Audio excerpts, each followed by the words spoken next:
À la une, l'ex-présidente argentine Cristina Kirchner dénonce une persécution. L'ancienne présidente argentine à sa sortie du tribunal fédéral de Buenos Aires, le 13 août 2018.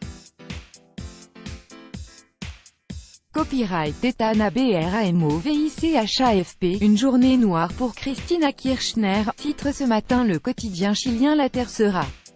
Nouvel épisode dans l'affaire dite des cahiers de la corruption. Ce lundi, c'était au tour de l'ancienne présidente argentine, Cristina Kirchner de comparaître devant le juge en charge de l'affaire, Claudio Bonadio. Une audition qui aura été de courte durée.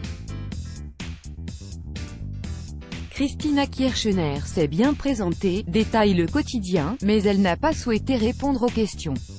L'ancienne dirigeante a remis une déposition écrite au juge et a ensuite dénoncé un complot, une persécution politique, de la justice qui serait de connivence avec les autorités.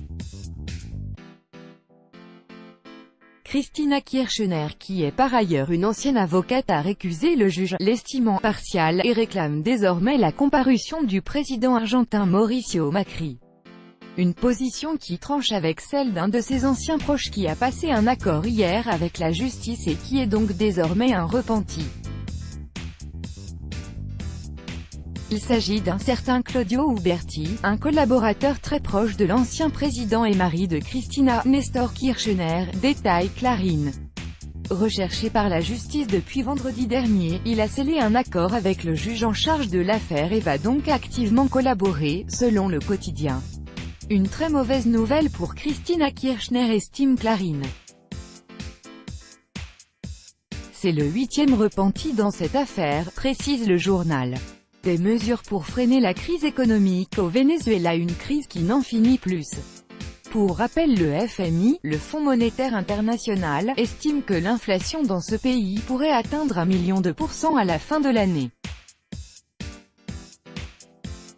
Ce lundi, le président vénézuélien Nicolás Maduro a annoncé 2 grandes mesures, détaille Tal Cual. La première concerne le prix de l'essence. Il restera subventionné par l'État pour tout détenteur du carnet de la patrie. Un document controversé et critiqué par l'opposition qui estime qu'il permet aux autorités de contrôler la population. Pour ceux qui n'auraient pas fait la demande du carnet de la patrie avant ce vendredi, il faudra payer le carburant à un tarif international, selon Nicolás Maduro. L'autre mesure concerne le taux de la monnaie nationale, le bolivar, qui n'en finit plus de perdre de la valeur. Les autorités vénézuéliennes ont annoncé que désormais sa valeur serait rattachée à celle du pétro, une crypto-monnaie lancée en début d'année dont la valeur est adossée aux réserves de pétrole et de minerais du pays. Une mesure surprenante et dont la presse nationale ne connaît pas les détails, précise Tal Cual. En Californie, la visite du secrétaire à l'Intérieur critiqué Ryan Zinke, chargé essentiellement des parcs nationaux et des affaires indiennes, et le secrétaire américain à l'agriculture, Sonny Perdue, étaient en Californie ces 2 derniers jours pour voir de leurs propres yeux l'étendue des dégâts, nous apprend le San Francisco Chronicle. Car a ravagé près de 90 000 hectares, tué 7 personnes et détruit plus de 1500 bâtiments.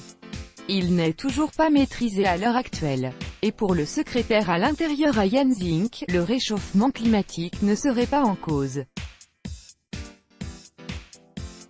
Selon lui, c'est la mauvaise gestion des forêts californiennes qui expliquerait la multiplication des incendies ces dernières années. Des déclarations qui ont soulevé un tollé dans le camp des écologistes qui, même s'ils reconnaissent que ces forêts sont trop touffues, trop fournies selon eux, ce n'est pas ce qui explique la multiplication des incendies. Ryan Zinke souhaite une nouvelle politique en matière de gestion des forêts. Une politique qui n'a que pour ambition de meilleures retombées commerciales, estiment ces experts dans les pages du San Francisco Chronicle. L'arrestation d'un célèbre opposant cubain soulève de nombreuses interrogations alors que les Cubains sont appelés depuis hier à débattre du projet de nouvelle constitution avant la tenue d'un référendum le 14 février 2019. La détention depuis le 3 août de José Daniel Ferré inquiète de nombreuses organisations de défense des droits de l'homme. José Daniel Ferré est le leader de l'UNPACU, l'Union patriotique de Cuba, une organisation politique pacifique très active. Depuis qu'il a été arrêté, plus personne n'a de nouvelles de lui, précise El Nuevo Herald. Il serait accusé de tentative d'assassinat contre un officier des forces de sécurité, précise le quotidien.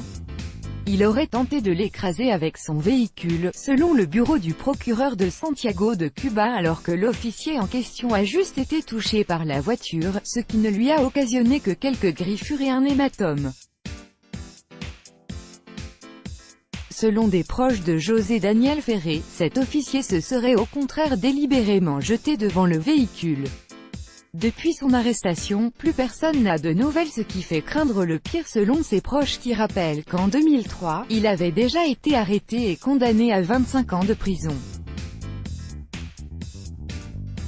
En Haïti, un parti politique dénonce le partage du gâteau réclamé par les parlementaires. Il s'agit du parti Haïtien pour Haïti, précise le site d'information Alter Presse. Il demande aux parlementaires haïtiens de ne pas réclamer de contrepartie en échange d'un vote de soutien de la déclaration de politique générale du nouveau Premier ministre Jean-Henri Séan. Ce parti exhorte au contraire les partis politiques à jouer pleinement leur rôle constitutionnel de contrôle. Les députés et sénateurs haïtiens ont pour habitude de réclamer des ministères ou des directions générales d'entreprises autonomes de l'État selon Haïtien pour Haïti, qui appelle donc à mettre un terme à de telles pratiques.